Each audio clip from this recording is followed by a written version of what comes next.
Hi, everybody. Welcome. I'm Fritz Mayer, Dean of the Korbel School of International Studies, and welcome to the first of our speaker series in this new virtual environment, a conversation with General George Casey about civil-military relations and really leadership generally in this time of pandemic. Bear with us. This is the first time we've done this, so we're, like all of you, we're adapting to this new technology. So we'll, this may not be perfect, but we are so pleased that we're able to do this.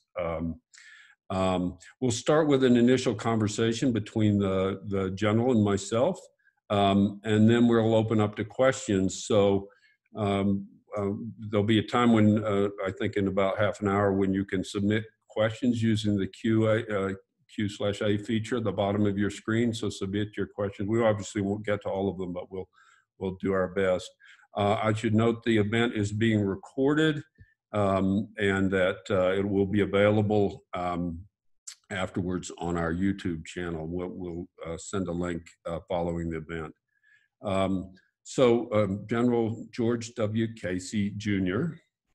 Enjoyed a 41-year career in the U.S. Army. He's really an accomplished leader and authority on strategic leadership generally. He was the 36th Chief of Staff of the U.S. Army and was the commanding general of the multinational forces in Iraq, where he did a great job, and he was widely credited with restoring the balance to a war-weary army and leading the transformation to keep it relevant in the 21st century.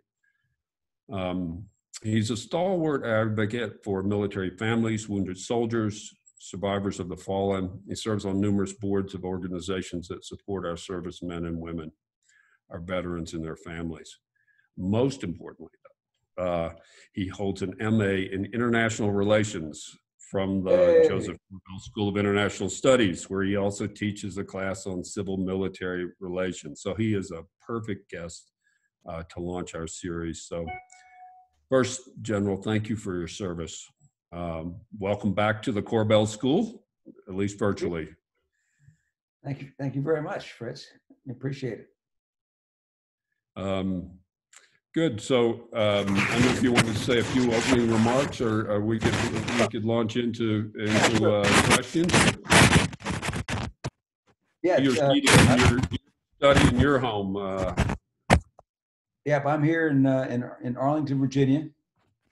And I've actually just completed my spring quarter class a couple of weeks ago. And if any of my students are on there, your papers are due tomorrow, just in case. But I might just say a few minutes about how I came to come back to Cornell to teach. Because when I was asked to do it, I realized, I thought about it for a while, and I realized how much I took from Korbel. So it actually was a pretty easy decision for me to agree to come back once a year and teach this course. But I came to Korbel from Fort Carson, right down the road. And I was a young captain. I'd been in the Army 9 years up to that time. And I was supposed to come and study to be a foreign area officer for Northeast Asia. Mm. And so one of the professors was a China expert and had actually just come back from a year's sabbatical in Japan. So Peter Van Ness, and so it was a great time there. But I must say, I was focused on learning about Northeast Asia. I didn't realize the other things that I would take away from Korbel. And I took some courses from Jonathan Edelman, who's still there, on Russia. And 6 months after I left Korbel, I was sitting on the Suez Canal in 1980 with myself and 3 Russian officers. And that was it. And we had wonderful discussions about the merits of capitalism and communism, and I was much better prepared to deal with that. And then I went on to deal with Russian soldiers and work with Russian soldiers closely in Bosnia and in Kosovo. And then Arthur Gilbert, who just retired, I believe, used to teach a course on how wars start and how wars end. 2 courses.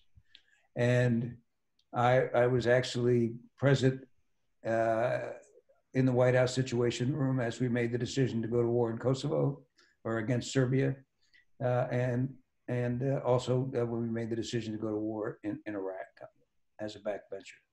And then on How Wars End, I actually worked with Strobe Talbot, the Deputy Secretary of State, to negotiate the end of the Kosovo War. And never in my wildest dreams did I think I'd be applying what I learned there that directly. And finally, Karen Festi, got me right off my international relations basic course, and setting up elections in Bosnia and Kosovo and Iraq, and helping the Iraqi leaders basically structure their government from scratch.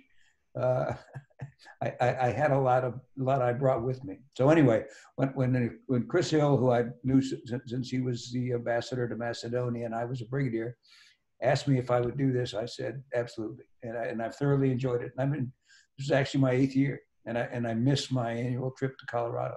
So yeah. Well, so look. yeah, First of all, thank you so much for doing it. We're such the beneficiary, and even just that little summary gives some sense of the range of issues you've dealt with over your career. And very gratifying to hear that what you learned at Korbel actually was of value to you in the world. So great advertisement, much appreciated. Let me just start. I mean, given the range of things you've dealt with, you've been in leadership positions in all manner of circumstances. This is an extraordinary circumstance, obviously, and testing leadership at all levels, enormously complex. I saw the letter you had written to your students in which you referred to this as a VUCA moment. So let me start with, what is VUCA?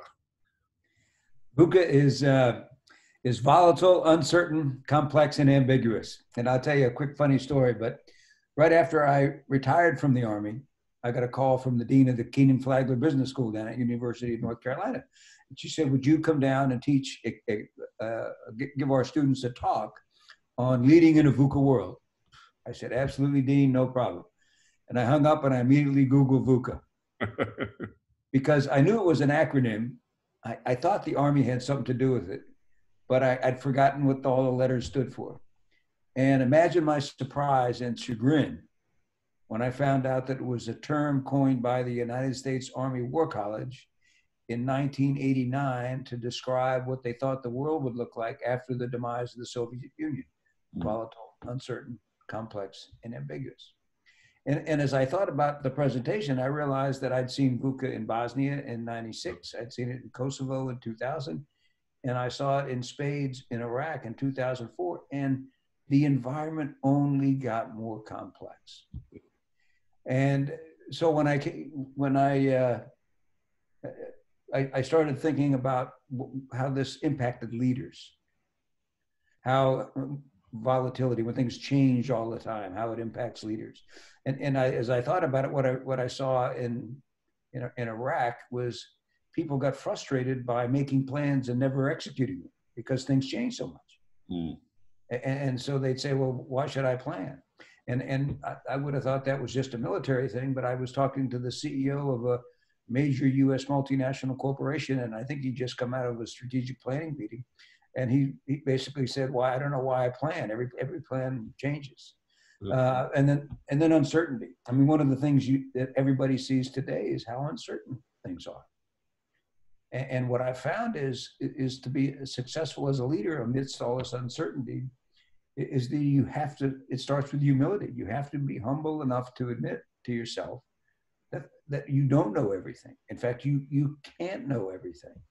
And you need to plow through that uncertainty and still present a vision for your organization to succeed.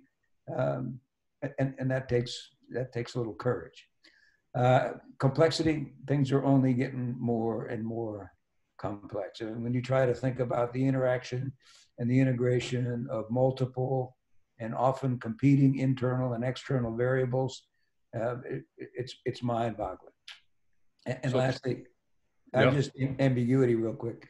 The differing perceptions of the same data event. I mean, just think about all the stuff you've seen on television about, should I wear a mask? Should I not wear a mask? Should we test everybody all the time? Should we just test a few? I mean, all of this stuff is constantly going back and forth. And it really makes it hard for a leader to decide what he or she wants to do and to act. And it's just getting harder. Yeah. And of course, this is in some ways an extraordinary VUCA moment and the pandemic for all organizations, for the government as a whole, for the military, I'm sure.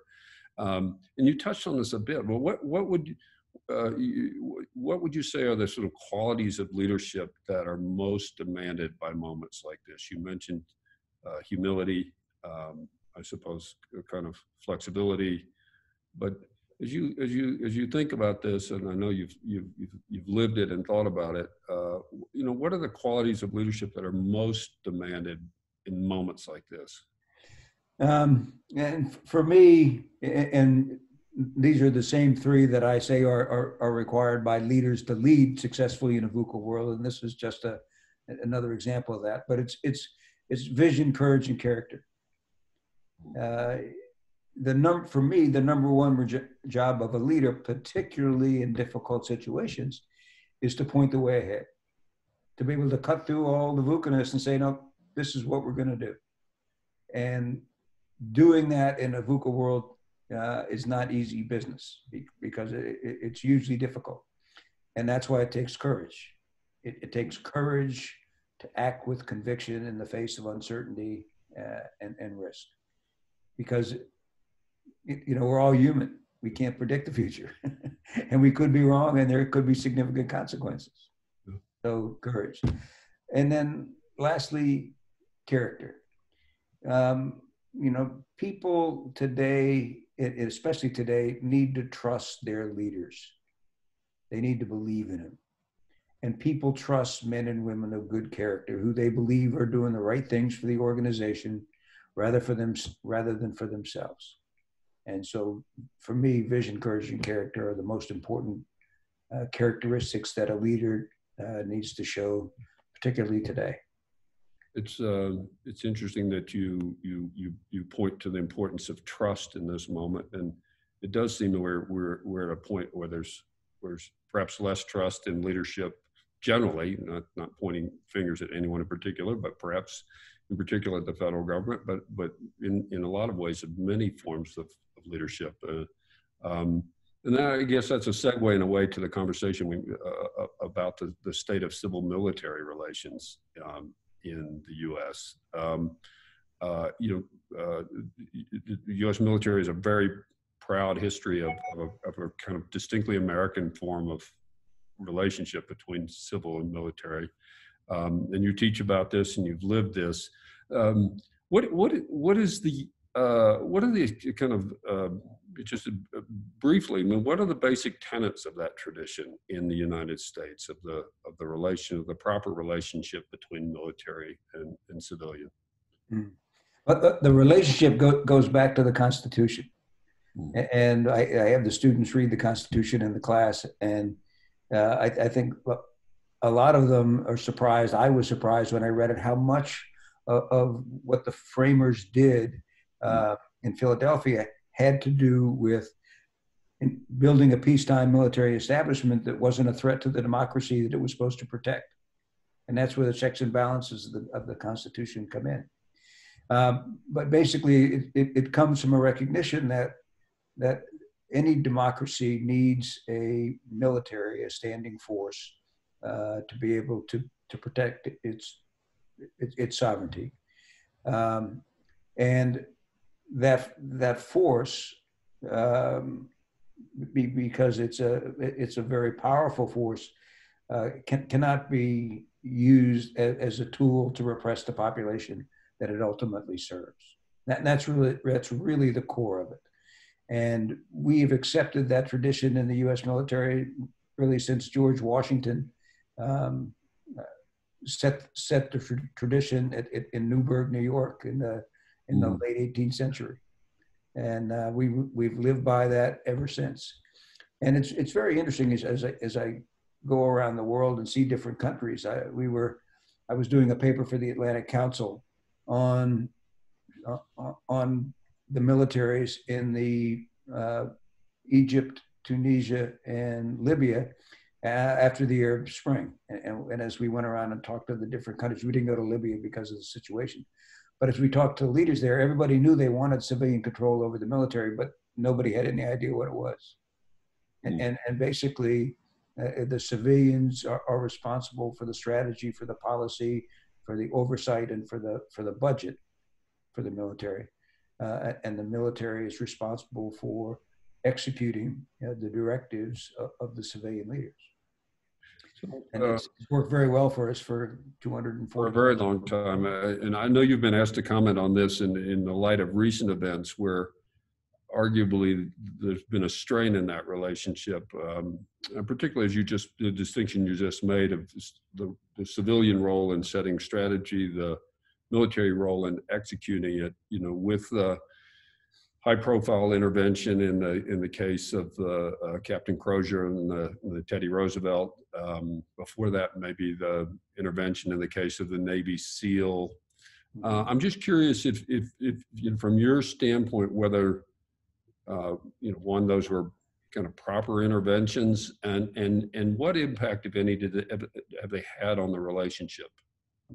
Yeah, that's a great question. I don't. The impacts for these things that happen are usually much deeper and longer than people think. One of the things I talk about in my class is the relief of Douglas MacArthur in Korea.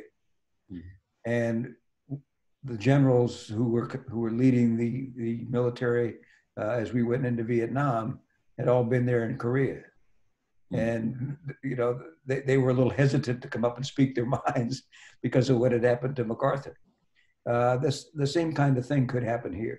But this is a little, the Teddy Roosevelt, so it's a little bit of an anomaly because it's a civilian leader acting within his purview. Right? I mean, the acting secretary of the Navy said that he had lost confidence in Captain Crozier and he was acting within his purview.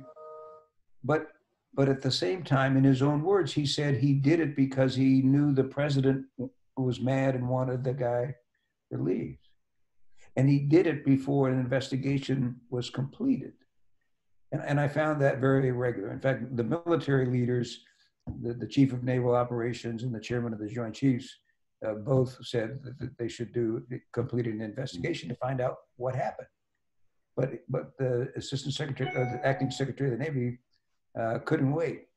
And come to find out, and this has emerged in the last week or so, that he didn't send the letter to 20, 30, the email to 20 or 30 people like the acting secretary of the Navy said. He sent it to a very targeted group of folks, his two immediate bosses and his basically colleagues in the aviation branch of the Navy. So that to me was kind of a problem. But I worry about the impact this will have on military officers dissenting with civilian leaders in the future. I think that's the long-term potential negative coming out of this. Yeah, and I wonder to what extent, I mean, in the military, there is, a strong sense of hierarchy and a process.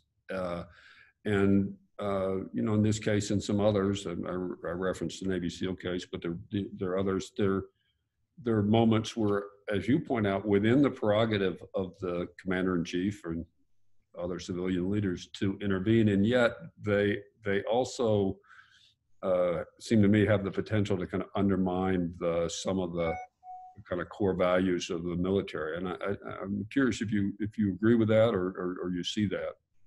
They do, but one of the things that I hear from civilians all the time is why doesn't the military do something about that? Wait a minute,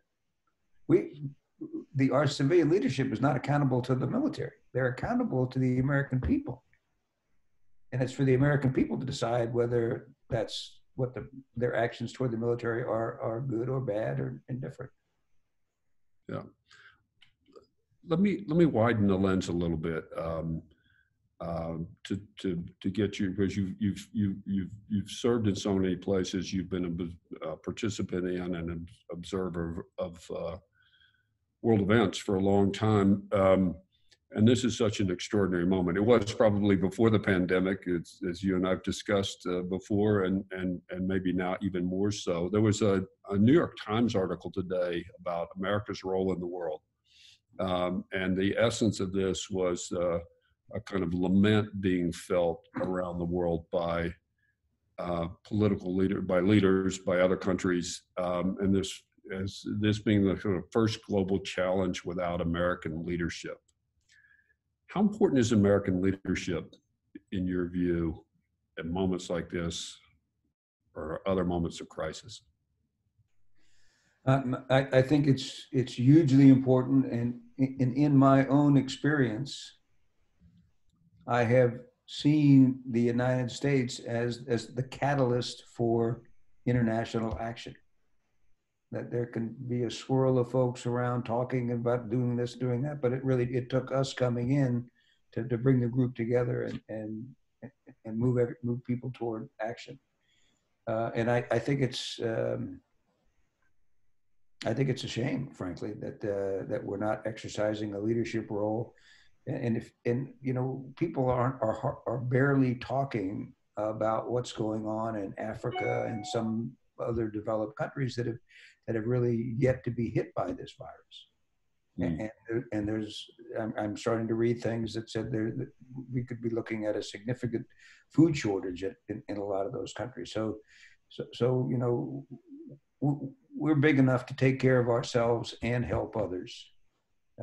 And I think it doesn't serve us well to just be focused inward. There's a lot more we can do here. And of course, that's in the context of the specifics of this pandemic. Curious about your sense of the state of other relations. Of course, NATO has been a centerpiece of American military foreign policy for a very long time. Growing sense of its fraying, and certainly the president's been critical of NATO. We've been critical of our allies. What do you see in terms of the stability of that set of alliances that basically structured the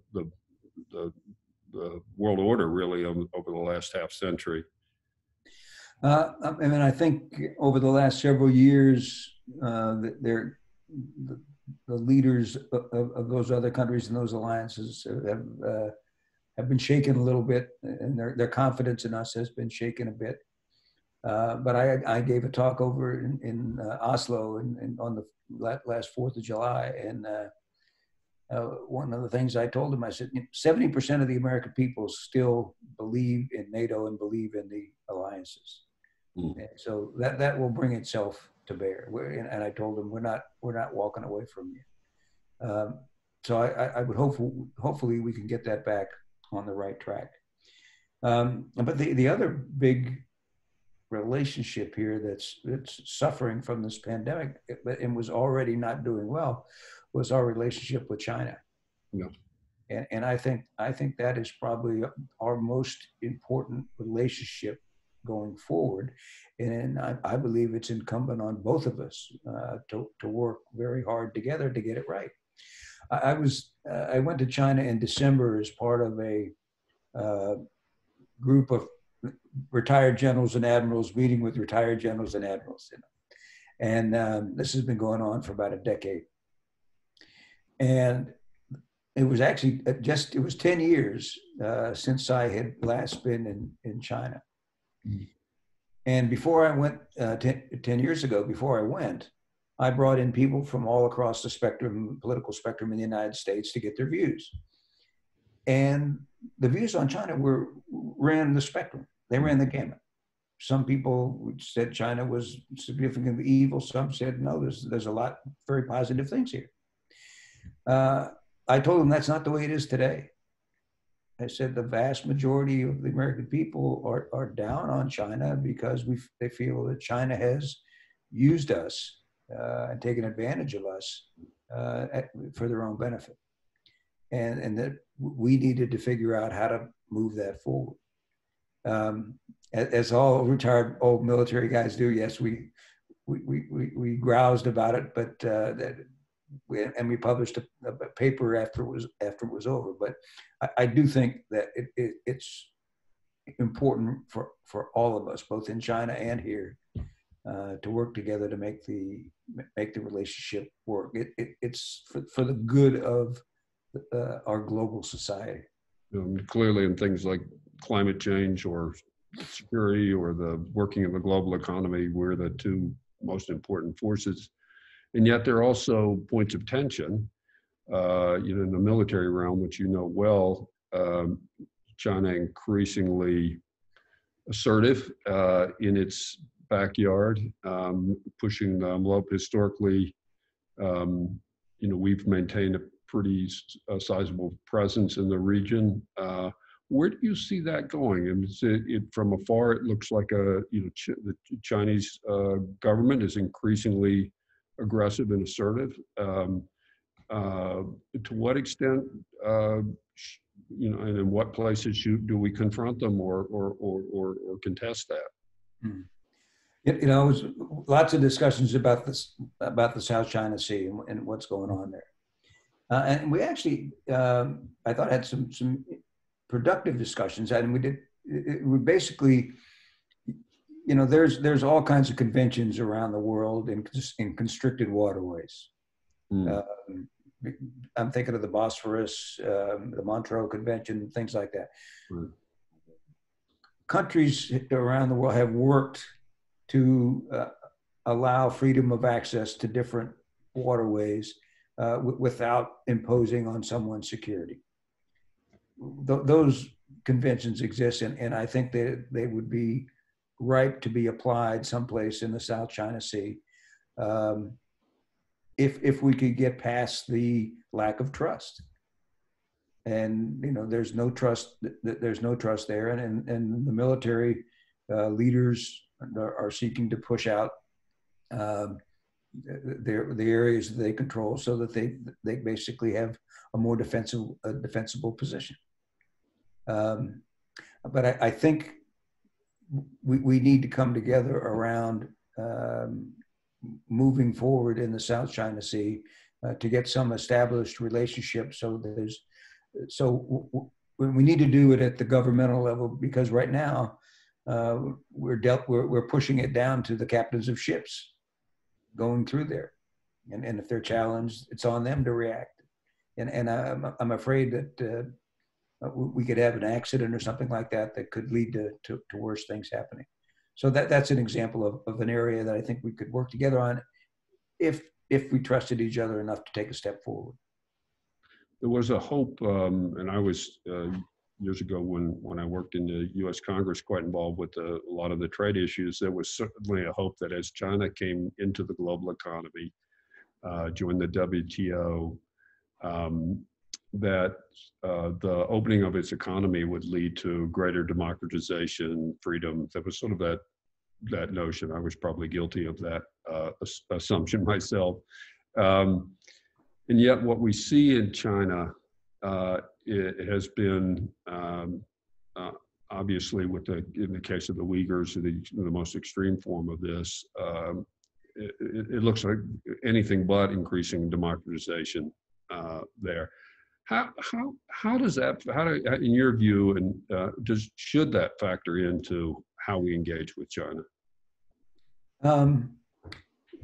Yes, it should be a factor, but I think we're going to get into competing models here. And if you look at the Chinese model and how it dealt with the current crisis, right, and you look at our model, and I'm sure there's people around the world saying, world is looking at it right now. What works? I was in Hong Kong probably a year or so ago, and it was right around the time of the Chinese Communist Party's big party Congress. And we were talking to our interlocutors there from Hong Kong, and they said, hey, look, we look at what's going on in China, and we see stability. We look at what's going on in the United States, and we don't see that. So I think people are looking hard at those different models there. Yeah, and maybe at this moment we don't look as good as we might. Yeah. Let me turn back to really a question about the impact of this pandemic on the U.S. military, and I'm curious of what impact this might be having on. We see it most dramatically, obviously, in the case of the Teddy Roosevelt, but on the military at this moment, the extent to which this is a problem within the ranks, but also, I guess, the potential roles that the military might play in addressing the issues that we're all facing right now. Yeah, the military's 1.4 million people on active duty in the Guard and Reserve. Just in the Army, we had 156 bases all around the world, which are basically small villages or cities. Oh. So we're having all of the same challenges that everybody else is having. The difference is we have missions to perform. And the constant tension between accomplishing your mission and taking care of your people is something that we deal with all the time anyway. And the Teddy Roosevelt's a classic example of that. Mm.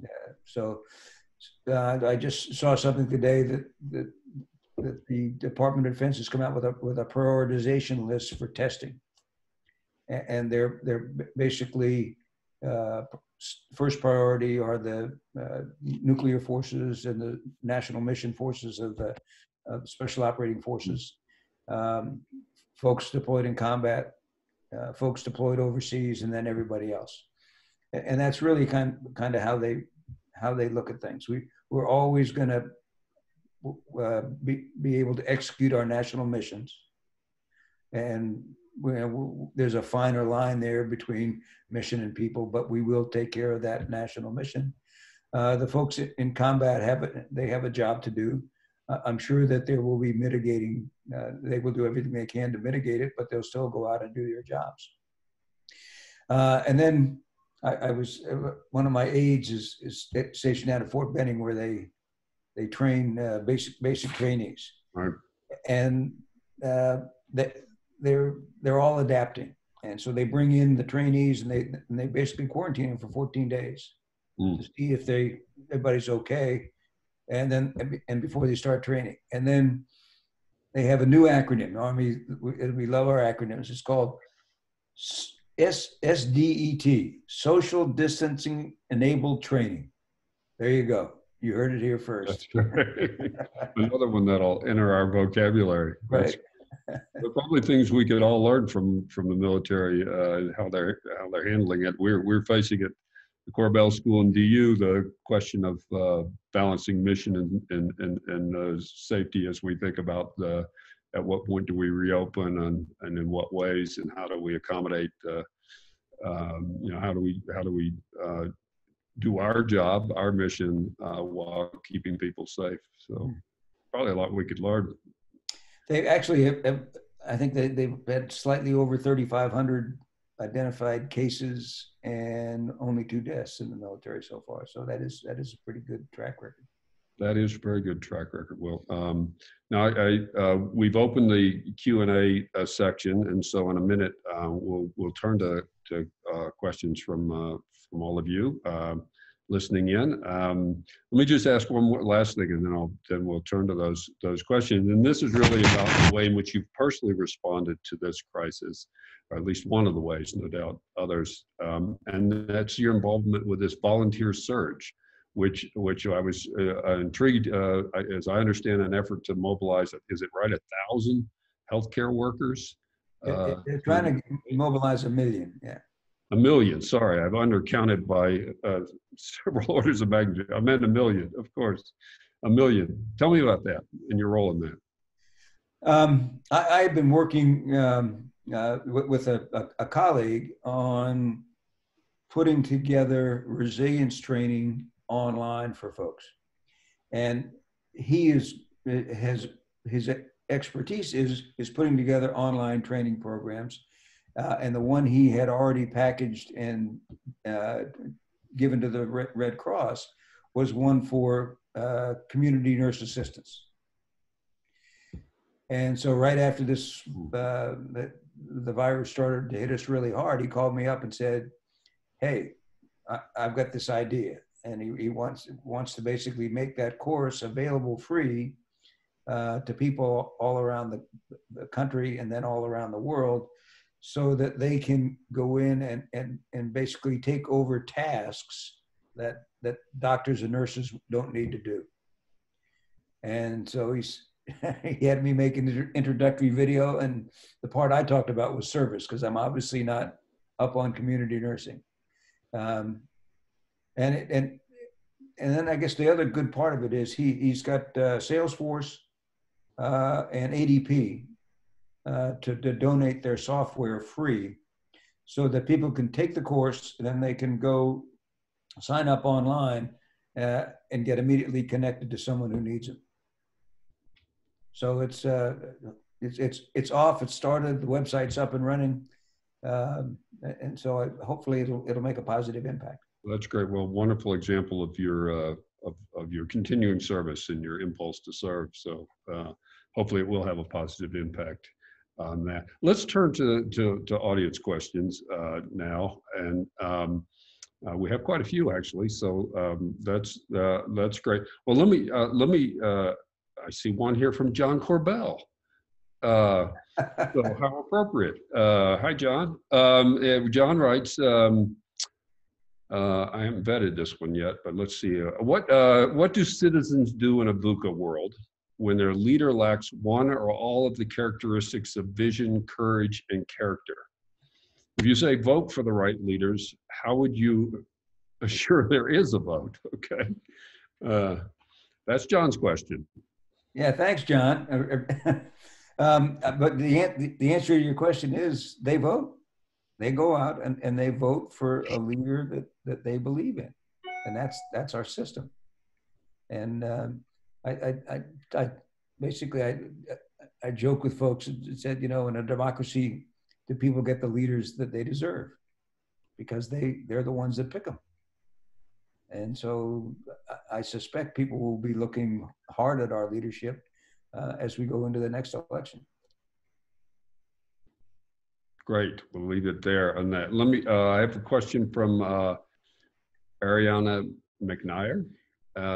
General Casey, in the absence of U.S. global leadership, which nations or leader is best positioned to take on this role? And how will the shift in world order impact the role and importance of the U.S.? That's interesting. I don't know if it's a factor of who is best positioned. I think we're best positioned, but it's who will step up and try to fill the void. And I think it easily could be China. Frankly, I don't think Russia has the economic power to do it, although they will continue to be a destabilizing factor, I believe, until they can play a more prominent role. But I think that this whole international order is going to have a big shakeup as a result of this virus, because I think there's tensions that are pulling us internally, not just us, but each country internally. And the problems that are facing us require a global community to work global solutions. And I've found communities don't necessarily come together too well without a leader. Yeah. So somebody needs to lead, and hopefully we can refine our way here and take the lead. Yeah, and the world in which China was a leader, weren't willing to do that, is a pretty different world, probably from the world in which we are. Mm-hmm. Yeah. Here's a question from Alan Hendricks. Taking into account that the armed forces are under civilian control and ideally and idealistically should be apolitical, how do those in the military come down politically? It seems that many individuals that are serving have very conservative political views. Yeah, I think that's true. And but you can be apolitical and still vote. In fact, it's interesting how the tradition that just in my career had changed. When I came in, I didn't vote till I was a major because that's what I thought being apolitical meant. And then I said, "Now wait a minute. I'm a citizen. I have the right to vote. I should exercise my right to vote, but I don't go out and campaign for people. I didn't go out and campaign for people. In fact, I have not campaigned for anyone. And last election, I gave my first political donations to two veterans who were running for Congress. So even in my retirement, that was hard for me to do because the tradition is so ingrained. So being apolitical doesn't mean that you don't vote. It doesn't mean you can't have political opinions. It means that you don't go out and actively work for or campaign for someone, and that you don't give military advice for political reasons. You give military advice about the military implications of a strategy or policy. Interestingly, our next speaker is Jason Crow, congressman, military veteran. One of the I don't know if that was a person to whom you gave money, I won't ask, but there is a whole generation of young political leaders who have served in the military. And just as a follow-up to that, I'm curious what you think about the virtues of and the value of having this cohort of former military, mostly officers, running for office and being involved politically. I think it's terrific. In fact, I work with a group of, I think it's probably about 19 or 20 veterans organizations that represent probably 7 or 8 million of our 20 million veterans to publish something called the Veterans Creed. And the whole idea of the Veterans Creed was to encourage these young men and women who have served their country so well to think that their military service wasn't the best thing they were going to do in their lives. That they have more to give. And so that we worked up this Veterans Creed that encourage people to do that. I actually met, I think they call, this is not exactly right. I want to say the All America Caucus, but it's something like that. But it's all veterans from both sides of the aisle in the House and they get together regularly and talk about issues and work together on issues. That's part of the military ethos that they bring with them. Let's get the job done for the larger whole. So I think that's a good thing. Yeah, no, I've definitely seen that. I've interacted with a number of them, and they are much more pragmatic and get it done kind of focus, which is a good thing. All right, here's a different kind of question. Alan Hendricks, realizing that you're not a recruiter, but at the same time knowing that you would have a say, you would have to say you at the very least had a very rewarding career. What would you say about the pluses and minuses for young people considering a career in one of the armed forces? I think it's an exceptional opportunity. And I've also done some work with a group called Service Year Alliance. And basically it is trying to make the case that every young American, somewhere between the time they graduate from high school and the time they graduate from college, does a service year. It doesn't have to be in the military. It can be in any kind of civic responsibility. And for me, it's about service. It's about giving back to the country that gives us so much. And two, it's about culturization. You know, there's not when you go into that basic training platoon and you're thrown in there with people from all across the country, you learn how to get along with people, and you realize that just because someone's got a different accent or looks different or has a different skin color, they're great people, and we could use a little more of that now. So the military is in my view is a great career. I did it for 41 years. I benefited greatly from it. My son served 8 years in the reserve and spent a tour in Afghanistan. He is better for it. But really, it's not just about the military. It's about service and giving back to the United States of America. That's great. Oh, here's a question taking you back a little bit.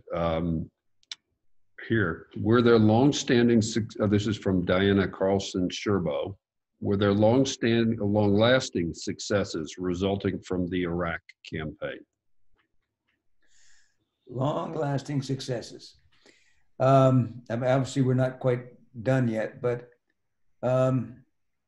you know, this is not, for me, it's kind of underplayed, I think. But if you had told me, oh, I'm sorry, to think about Iraq, you have to put yourself back in context of what we were thinking in 2002, after we've been attacked in September 11th. It's really easy to look back in hindsight, and everything's very clear. So in that context, if you had asked me in 2002, if it would be 12 years before we would be attacked again at home, I would have said you're crazy. Because at that time, we knew so little about the enemies that were about us. Much like we're experiencing today, we know so little about this virus. And it takes time for an organization the size of the U.S. government and the military to be able to act on that. But it wasn't until the Boston Marathon bombing in 2013 that we were actually attacked again. And an unintended consequence of it was that all of these, not all of them, but a lot of these terrorists and everything went to fight us in Iraq and Afghanistan and died there. And they came to Iraq and Afghanistan instead of the United States. So for me, that is one of the unheralded accomplishments of the Iraq. Yeah, very interesting. A related question, or at least a question about Iraq from Connor Shane. What was the role of you and other coalition leaders within Iraq in building relations with Iraqi civilians, considering that Iraq did not have the same type of civil military accountability? And what challenges do U.S. military leaders face with foreign civil military relations? Yeah, so when I went into Iraq, my direction from the president was to form a partnership with the prime minister of Iraq. Now, partnership is not really a military term of art. And so we had to figure out what that meant.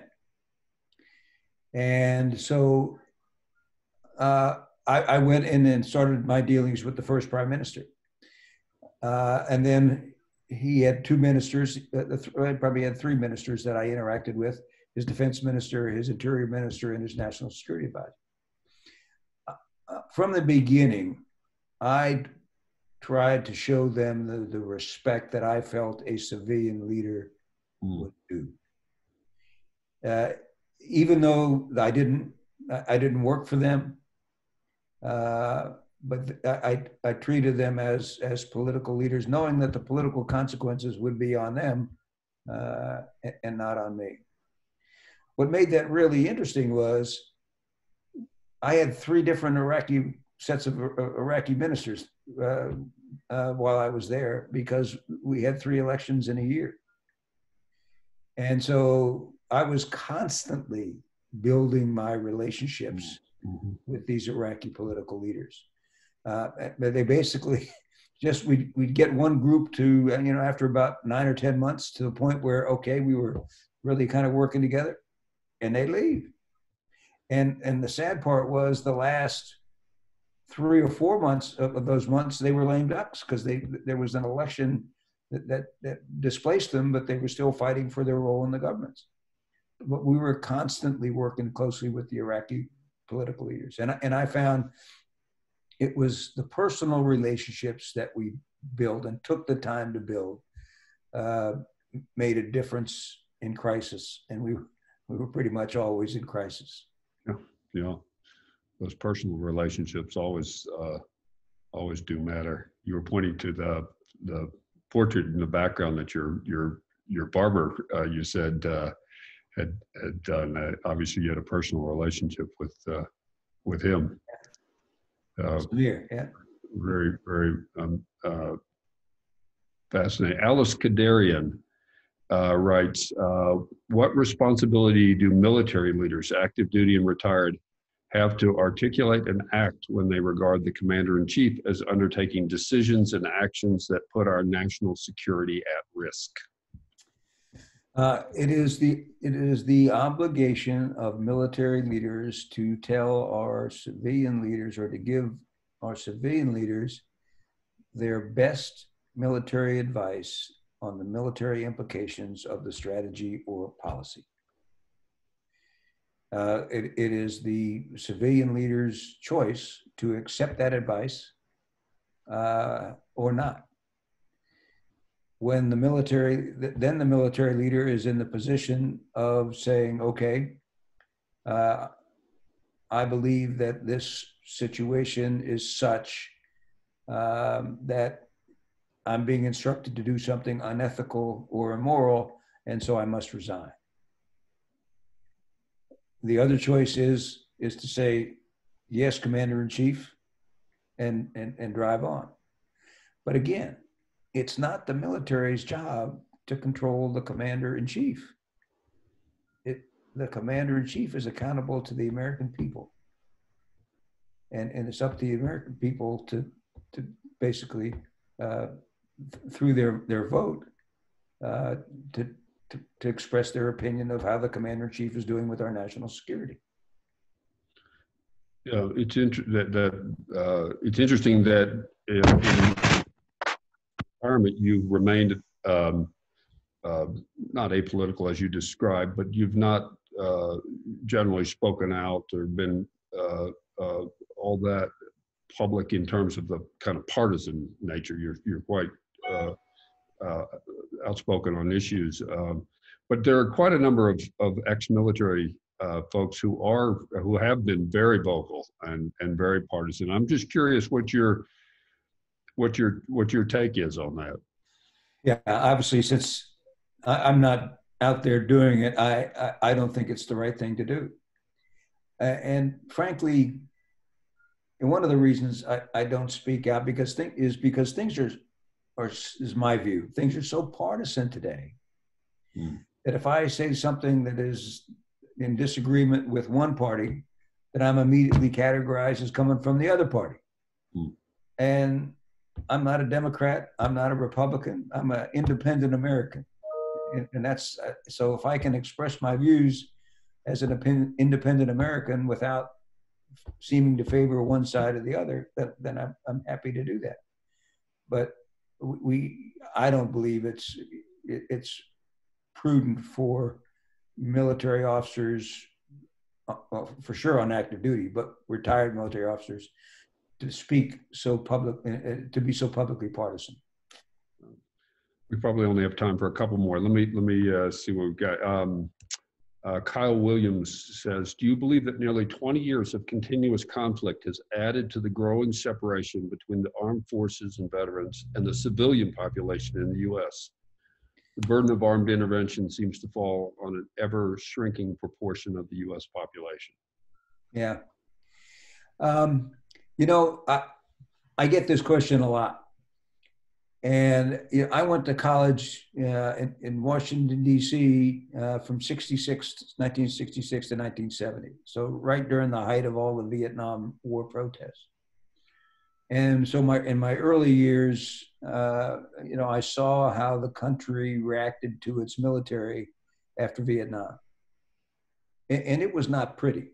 It was not a good thing. And so I look at what's going on today. around the country. And I see people every place I go, someone comes up and says, "Thanks for your service. We appreciate it."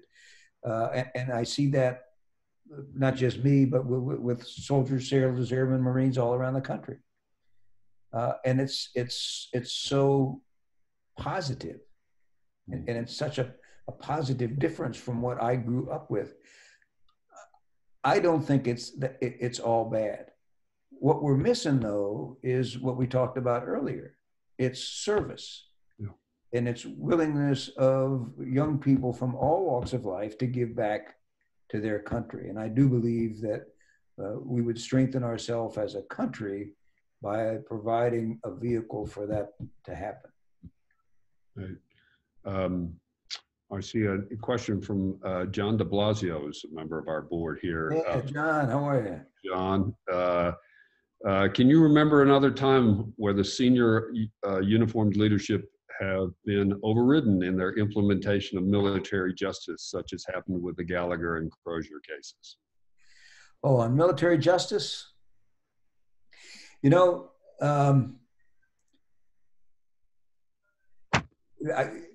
this is not a good analogy, okay, because the situations are so fundamentally different. But, you know, President Lincoln would get execution orders for deserters that he would have to sign. And sometimes he would get so overwhelmed with the notion that there had been enough killing that he didn't need one more soldier to be executed. And so he would overrule the recommendation for execution. Now, that's nothing like what happened with this, but it's an example of a president exercising his authority over military justice. And the president and Congress do oversee the system of military justice. Again, it's not the military's responsibility to police the president of the United States, the commander in chief. It's the American people's. We're just about out of time. And first of all, thank you all, the audience, for these incredible questions. I wish we could get to them all. Last one, really, is, in some ways, a personal one from Doug Scribner. General, can you talk about the challenges and support needed to help our military members transition to private life? Sure. I'm chairman of the board of the USO, and we have a transition program that actually is set up to do that. There's organizations all across the country that are set up to do that.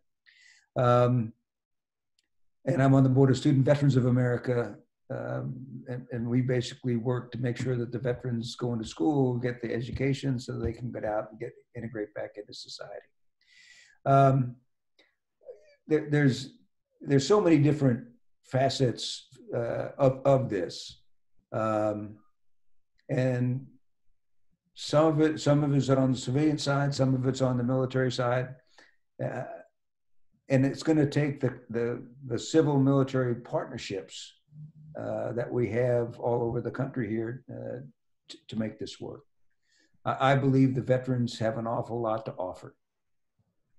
They basically know how to work as a member of a team. They know how to work in a values-based organization. They know how to solve tough problems because they've been thrown some of the knottiest problems in the world in Iraq and Afghanistan. They're fit. They can communicate. There's so much there to offer for the veterans that I say don't hire them because they're veterans. Hire them because they're good for business. Well, General, you just described yourself to a T. So much to offer, and thank you so much for your time today. Again, for your service. Thank you for teaching with us yet again. We'll look forward to year 9 next year. We'll talk about that. But it's been wonderful to have you back with the Korbel family over the last 8 years and certainly today. So thank you so much. Thank you, Fritz. Thanks, everybody. And thanks everyone for being a part of the conversation today. Thank you all and be well. Bye-bye.